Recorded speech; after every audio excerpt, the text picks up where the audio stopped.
Ya dalam pandangan analisa AK mungkin di Agustus ini belum. Belum, lihat aja nantilah.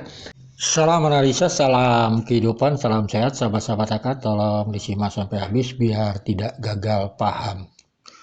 Sahabat-sahabat AK, dalam pandangan analisa AK mengikuti kasus Subang ini hampir 2 tahun, kita disuguhkan seperti drama keluarga sahabat-sahabat AK.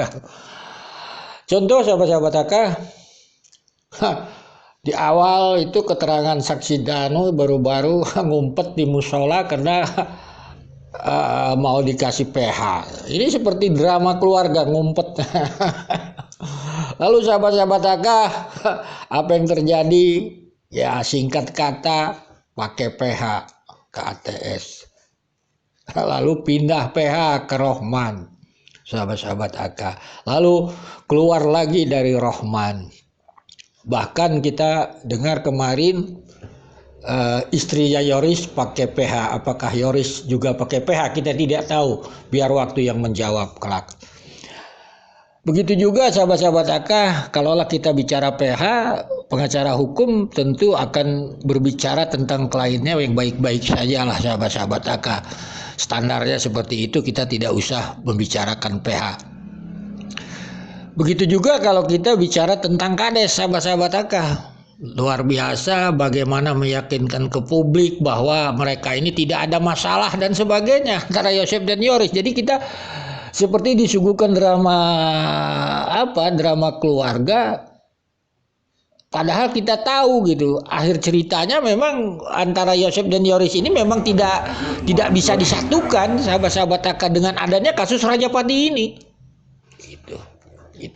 Jadi begitu sahabat-sahabat AK. Karena di sini sahabat-sahabat AK jadi lucu gitu. Kita dihabiskan waktu untuk membahas drama keluarga antara Yoris dan Yosef. Seakan-akan mereka ini tidak ada masalah, mereka ini benar dan sebagainya. Jadi di mana keadilan buat korban itu, almarhum Ibu Tuti dan Amel? Ini kan duduk permasalahannya. Karena kita dihabiskan dengan cerita-cerita drama keluarga itu sendiri. Kebenaran-kebenaran ini orang yang hidup. Terlupakanlah yang namanya korban itu sendiri. Padahal dalam pandangan analisa AK, saksi Yoris ini adalah kepala rumah tangga. Kan begitu. Dia mempunyai istri, dia mempunyai anak. Yosef juga kepala rumah tangga. Jadi mereka ini sebenarnya terpisah. Tetapi ingin disatukan, ya nggak mungkin dengan adanya peristiwa ini. Karena mereka dalam pandangan analisa mempunyai pandangan dan cara masing-masing untuk menyelamatkan diri masing-masing. Sehingga dalam analisa menyelamatkan diri masing-masing, tentunya mereka tidak ingin menjadi bersalah. Baik itu segi hukumnya maupun dari segi publiknya. Sehingga kita pun diajak mutar-mutar. Ini duduk permasalahannya sahabat-sahabat AK. Oleh sebab itu mari kita mencoba memahami dulu potongan video ini dari MBS. Sahabat-sahabat AK, di bawah deskripsi nanti akan tampilkan linknya. Tidak memunculkan kecurigaan terus gitu kan.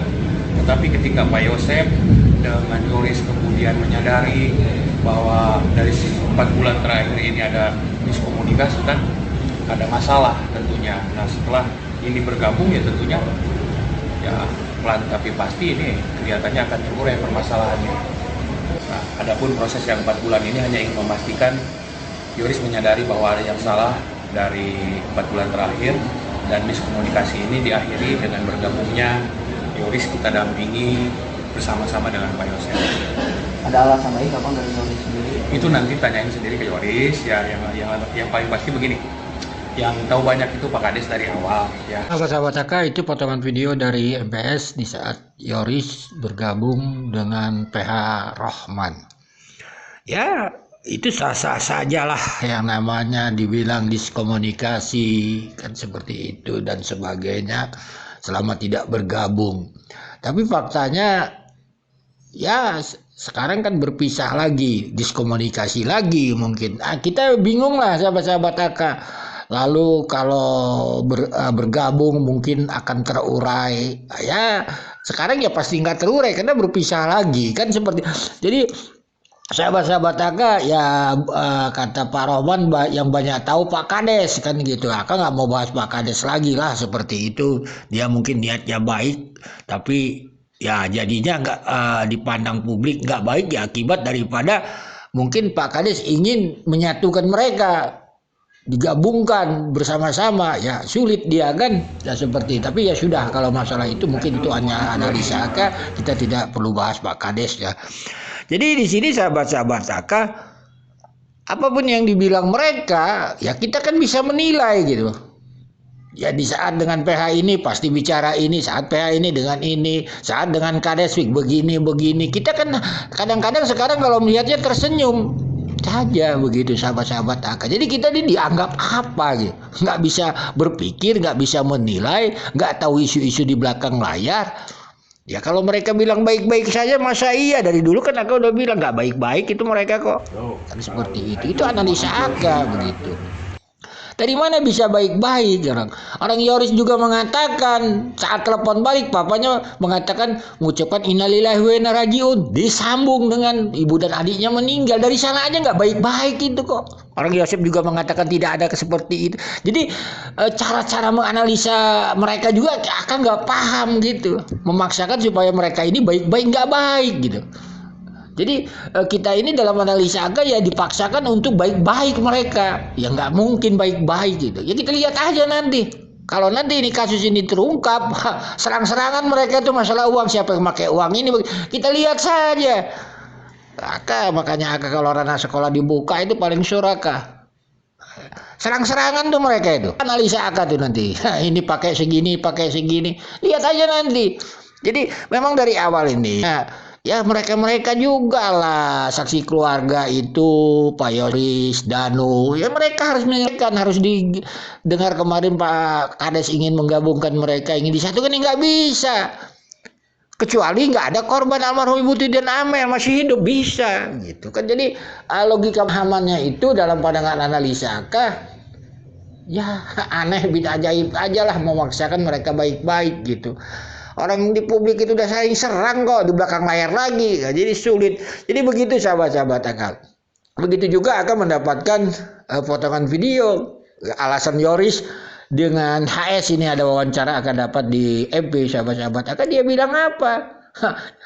Dari awal dia memang tidak memakai PH katanya. Kan seperti itu ingin mengawal.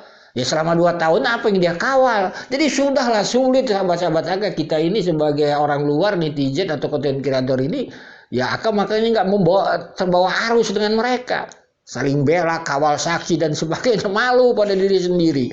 Begitu sahabat-sahabat Aka. Oleh sebab itu apa kira-kira di Agustus ini apakah pelaku akan tertangkap di tahun bulan Agustus? Ya dalam pandangan analisa Aka mungkin di Agustus ini belum. Belum, lihat aja nantilah. Begitu. Karena ini akan melebar terus sahabat-sahabat Aka. Ya nggak apa-apa lah. Ya mudah-mudahan tahun 2023 pelaku ditangkap. Sebegitu sahabat-sahabat Aka. Mohon maaf bila ada kata-kata Aka yang salah. Salam sehat, salam kehidupan. Dari PH-nya Pak Rohman ya.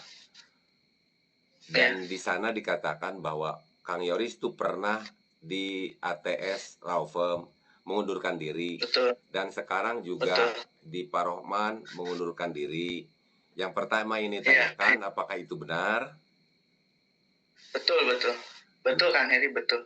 Nah ini sebenarnya banyak sekali ya nanti yang timbul pertanyaan dari teman-teman semuanya ya, supaya tidak simpang siur juga. Makanya kali ini Heri ingin menanyakan langsung kepada Kang Yoris nih, biar teman-teman juga semuanya tahu. Nah untuk alasannya kira-kira apa nih Kang Yoris? Kenapa Kang Yoris bisa keluar lagi dari PH-nya Pak Rohman? Mungkin Kang Heri dari awal juga sudah tahu ya.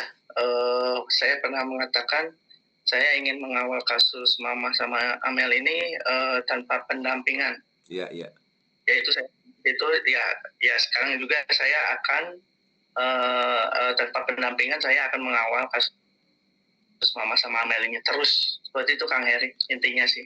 Ya, terima kasih. Hukum ya. Kuasum dari Pak Yoris. Yanti. Oh.